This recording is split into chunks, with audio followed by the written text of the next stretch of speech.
तो आज हम लोग पढ़ेंगे। हम लोग चर्चा कर रहे थे सिकंदर के आक्रमण को हम लोग समाप्त किए थे और हम लोग का आगे का टॉपिक था मौर्य साम्राज्य। और हम लोग देखे थे किस तरह से सिकंदर ने व्यास नदी तक के क्षेत्र को जीत करके उन्होंने अपने क्षत्रपों को 3 क्षत्रपों को इस क्षेत्रों में विभाजित कर दिया। क्षत्रप यूनानी भाषा में मतलब कि प्रांत को जो है ना, प्रांतपति को या गवर्नर को क्षत्रप कहा जाता है। ठीक है, तो हम लोग देखे थे कि जब सिकंदर मेसोपोटामिया से या मकदूनिया का शासक था, उन्होंने यहाँ व्यास नदी तक के क्षेत्र को जीत करके और उन्होंने इन पूरे क्षेत्रों को ठीक है 2 भागों में विभाजित करके एक भारतीयों को दे दिया और एक भाग पश्चिम का हिस्सा यूनानियों को दे दिया। यहाँ तक हम लोग चर्चा किए थे।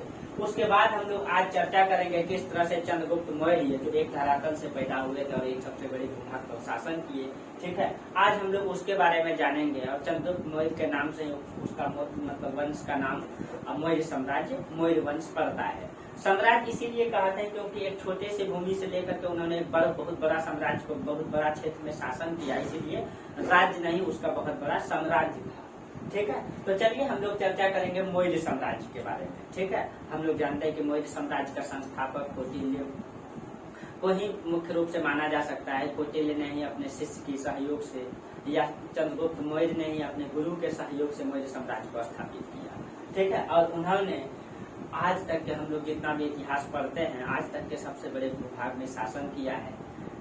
जितने भी बड़े इतिहास में जितने भी बड़े बड़े शासक आए और उन सभी शासकों में अगर सबसे बड़ा योगदान रहा तो वो चंद्रगुप्त मौर्य का रहा, जिन्होंने दक्षिण में कलिंग से लेकर के उत्तर पश्चिम के क्षेत्र में हम लोग आमू दरिया से दरिया पढ़ते हैं, लगभग सीरिया तक के क्षेत्र जो है प्रत्यक्ष और अप्रत्यक्ष रूप से उसके साम्राज्य में था। और उत्तर में हम देखेंगे तो व्यास नदी से लेकर के दक्षिण में आपका कावेरी नदी का जो क्षेत्र है आपका, ठीक है, कावेरी नदी का क्षेत्र मौर्य साम्राज्य में था। तो इतने बड़े साम्राज्य को चंद्रगुप्त मौर्य ने किस तरह से स्थापित किया, हमको ये चर्चा करना है। किस तरह से स्थापित किया और कैसे हम इतिहास को पढ़ते हैं, कैसे जानते हैं कि चंद्रगुप्त मौर्य का साम्राज्य यहाँ तक था, इन सारी चीजों का आज हम लोग उल्लेख करेंगे। लंबा हो जाएगा दिक्कत